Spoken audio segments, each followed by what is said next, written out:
Hello बच्चों, आज हम देखेंगे क्लास 10 साइंस का वर्कशीट 51 जो कि बायोलॉजी का पार्ट है, heredity and evolution.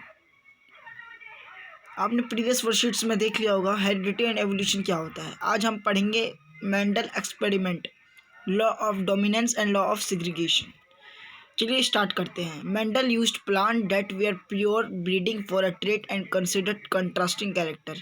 He crossed plant with contrasting character and studied the progeny of first generation and second generation and calculated ratio of plant with contrasting character. इसका मतलब Mendel इस्तेमाल किसका किया? Plants, pure breeding, breeding मतलब होता है नस्लें, traits for a trait के लिए, एंड कंसिडर कंट्रास्टिंग कैरेक्टर, और कंसिडर मतलब होता है सोचना, विचार किया। He crossed plant with contrasting character, studied the progeny of first generation second generation. उन्होंने क्या किया? किसने? मेंडेला ने। मेंडल ने क्या? ग्रिगोर मेंडल, जो कि पी प्लांट के साथ, जिसको पाइसोस सैटिवम कहते हैं। पी प्लांट का क्या है साइंटिफिक ने? पाइसम सातिवम, ऐसे कुछ नाम है उनका। आगे हम आगे पढ़ेंगे आने वाली वर्कशीट के में। तो उन्होंने क्या किया? क्रॉस कर दिया दोनों के जीन्स से, उसके स्टडीज से। Contrasting character, study the progeny of first generation second generation. Progeny मतलब होता है ऑफ स्प्रिंग, यानी वंश होता है। And calculate ratio of plant और contrasting character. Mendel experiment, Mendel के क्या प्रभाव पड़े, क्या एक्सपेरिमेंट थे? Mendel with his careful experiment uncovered the secrets of heredity और how parents pass character to their offspring. Mendel notice the plant in his. आपको एक बात बता दो कि मेंडल ने लगभग ऑलमोस्ट 30,000 पी प्लांट के साथ एक्सपेरिमेंट किया था। 30,000, सोचिए। अकेले वो नहीं थे, उसके कुछ ग्रुप के मेंबर्स भी थे जो कि एक्सपेरिमेंट करते रह गए काफ़ी वर्षों तक। फिर जाके उनको ये सारे इतने एक्सपीरियंस हुआ, उनको इतने सारे एक्सपेरिमेंट करने के बाद।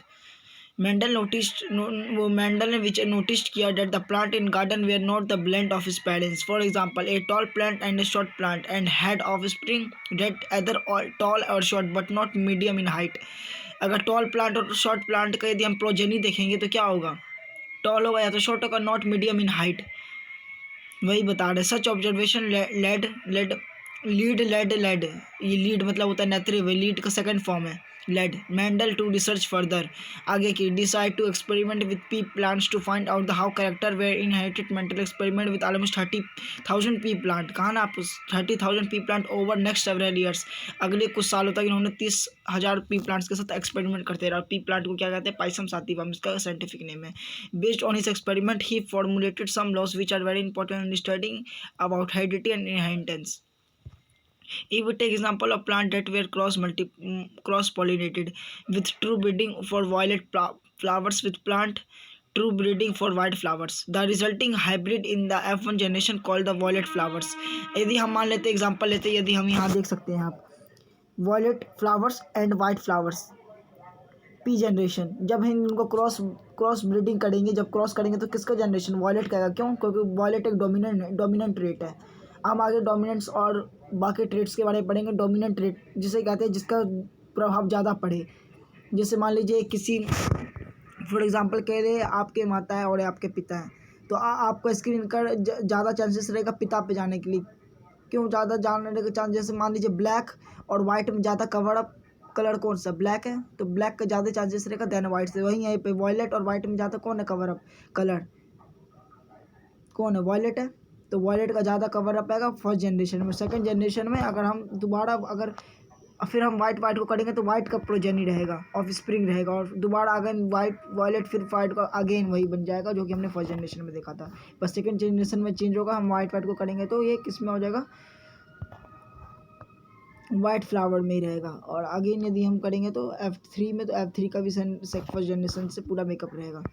After self pollination in F2 generation 3/4 of plant had violet flowers were 1/4 had white flowers, so approximately the ratio was 3:1, 3:1।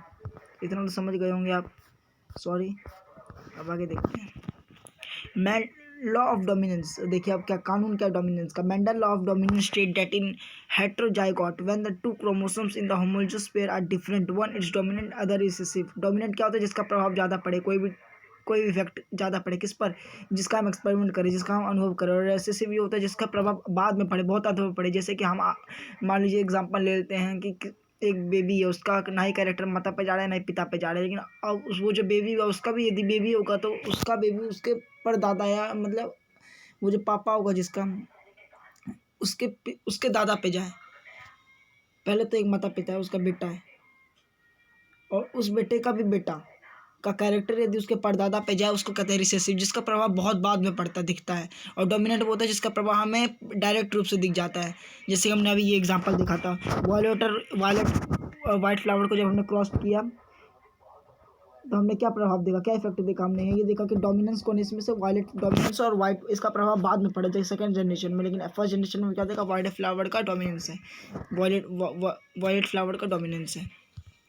आप इतना समझ गए होंगे। हम देखते हैं one trait character will conceal the presence of another trait for the same character rather than, rather मतलब होता है वस्तुत्व, मतलब फिर भी rather than both alleles contributing to phenotype, the dominant allele while be expressed exclusively. Recessive allele will remain silent but will be transmitted to offspring by the same manner in which the dominant allele is transmitted. Their recessive trait will only be expressed by the offspring that have two copies of these alleles. This offspring will breed true when self-crossed. This offspring will breed true when self-crossed.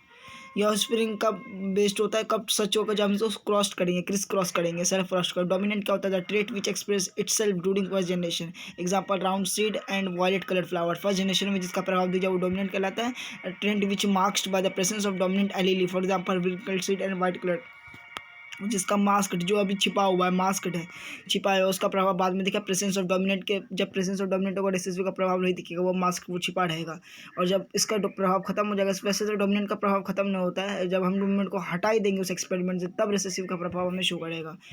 आगे देखते हैं law of segregation, monohybrid cross. Mendel observe that trait were are present in the first generation had repeat in F2 generation.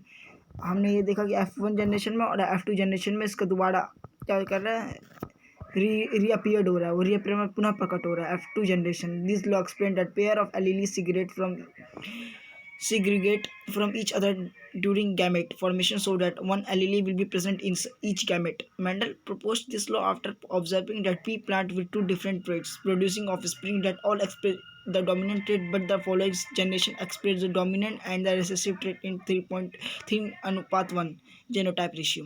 3 ratio को क्या कहते हैं, genotype ratio. ये 1 number का मान सकते हैं। 3:1 को क्या कहते हैं हम, जेनोटाइप रेशियो। आज के लिए बस इतना ही, मिलते हैं नेक्स्ट वीडियो में, तब तक के लिए धन्यवाद।